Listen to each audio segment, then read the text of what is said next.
তিনি আমাকে বললেন, সম্পাদক সাহেব এখন লিখছেন না কেন? আমি বললাম যে এখন আমি বলি, বাকিরা লেখে, সময় পাই না। আশা করি কখনো সুযোগ হলে আবার লিখব। তখন যা কিছু লিখেছিলাম ২-৪ লাইন, সেই লেখার জন্য আমাকে প্রায় ৯.৫ বছর নির্বাসনে থাকতে হয়েছে, আয়নাঘরে থাকতে হয়েছে, নির্যাতনে কারাগারে থাকতে হয়েছে।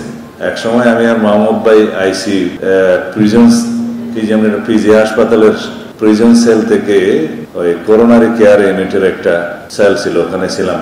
দেখা যেত আমাদের পরস্পরকে, এই পাশে আমি, ওই পাশে উনি, একটু পর্দা ছিল। তিনি তখন অনশন করছিলেন। অনেক বুঝিয়েছিলাম যে আপনি মারা গেলে শেখ হাসিনা খুশি হবে, অনশনটা দয়া করে ভঙ্গ করেন। তো শেষে মুরব্বীরা গেলেন, উনি ৬-৭ দিন অনশনের পর অনশন ভঙ্গ করলেন।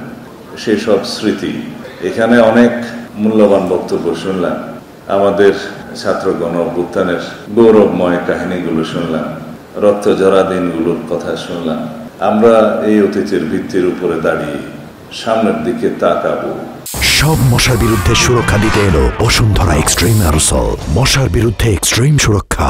আমাদের আগামীর বাংলাদেশ বিনির্মাণ আমাদেরকেই করতে হবে।